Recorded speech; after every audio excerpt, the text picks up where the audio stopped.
breaking the addiction to negative thinking.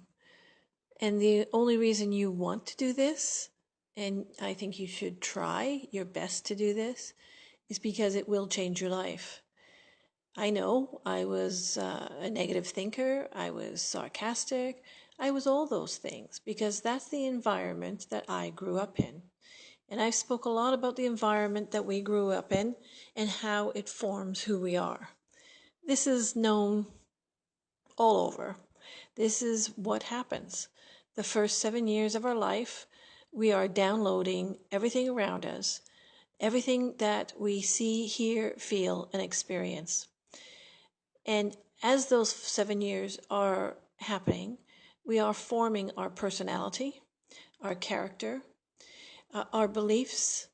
Everything is formed within those 7 years, within the family structure and the environment that we're in. So all those things that can be changed that are not fixed are not really who we are. It's what we learned. So our beliefs were taught to us. Our character, most of it, I would say, is taught to us. This comes from people telling us who they think we are, what we should do, what we're cute at doing. So all those things that we feel accepted and loved with or by, we then make it part of who we are. So everybody likes me when I'm funny, so I'm going to be funny. So everybody likes it when I'm smart, so I'm going to be smart.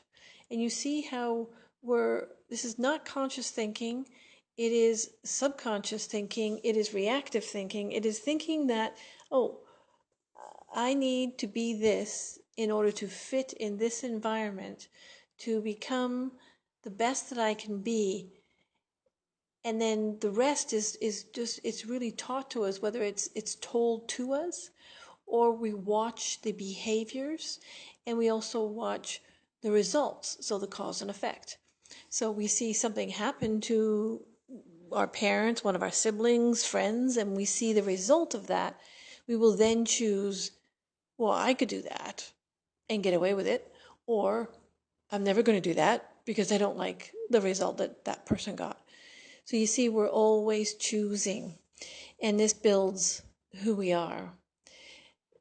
If you're brought up in a negative environment, if it's a really stressful, tough way of living, your parents or your family were going through tough times, even if it's for short periods, basically happy childhood, but okay, something happened for a year, maybe some money problems, marital problems, whatever the upset was, you will also take that in.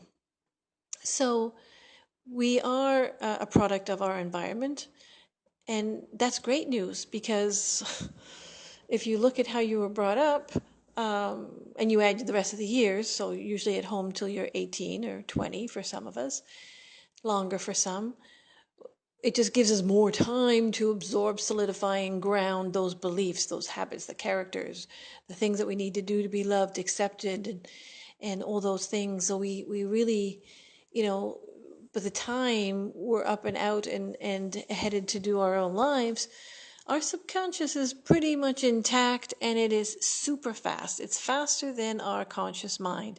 I have been fascinated with the mind since I was at a very young age. And I've always wondered, just how does this mind work, and why do some people's mind work differently than others? Why do some people have stuff and some people don't? Why? And all the different whys. But really, our subconscious now, from those early years, we don't have to think about them consciously anymore, and we don't have to question. Our subconscious just clicks in, takes over, and it's at the speed of light almost, because if you ever heard things like, oh, money doesn't grow on trees, what do you think, I'm made of money? And you have things about money, and now they've just become part of your subconscious. You don't think it consciously anymore, but now if you're having money troubles, or trouble attracting money, or getting that job that pays that great salary, check yourself to see what the beliefs were growing up that you adopted and made your own because you saw the actions and the thinking and the talking or arguments, and they all equaled this is what money does, or this is what you have to have money to be happy. All the things that you equated with whatever was going on about money. The same can be about relationships.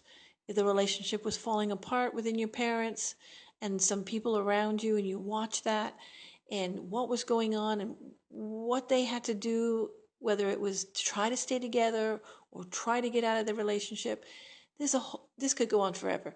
But you get the idea that we take that in, we make an idea, okay, this is what relationships are about.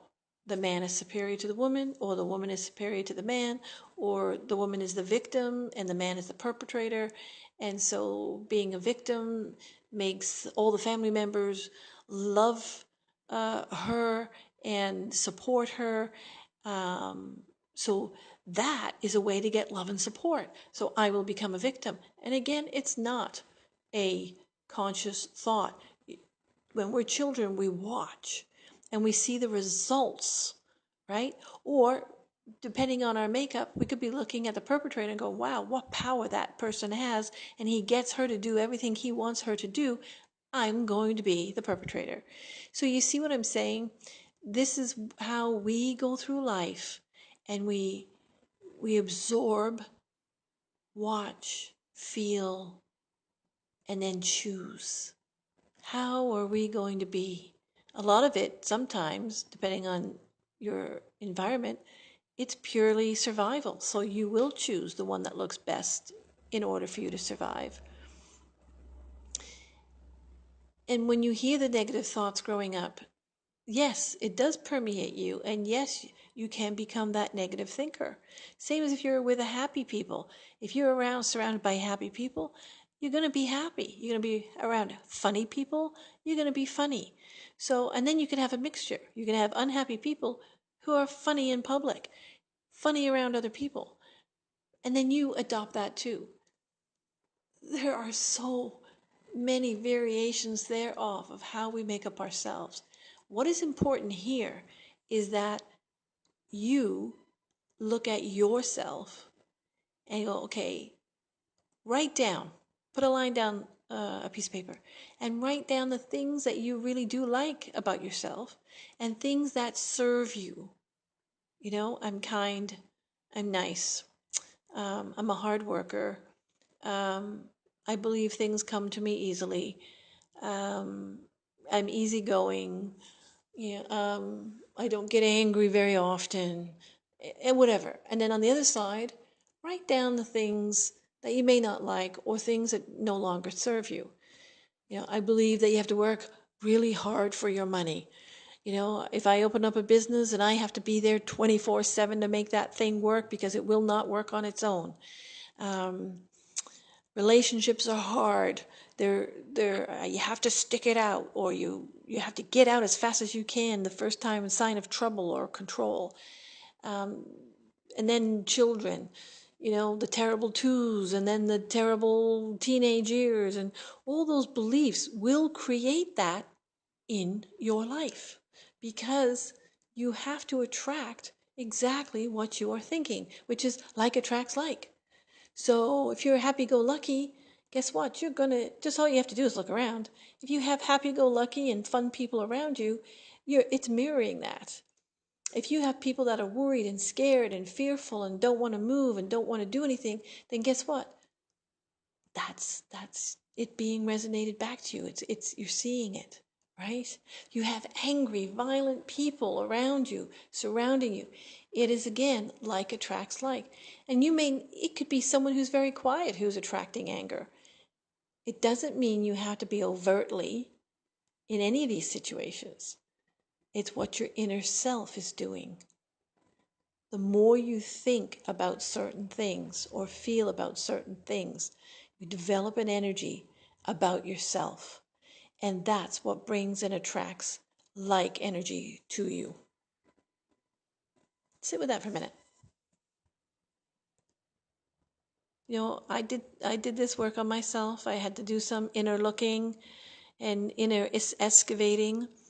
And you know what? It's true. It's true. You look at the things within yourself, and once you can look and accept, then you can change it.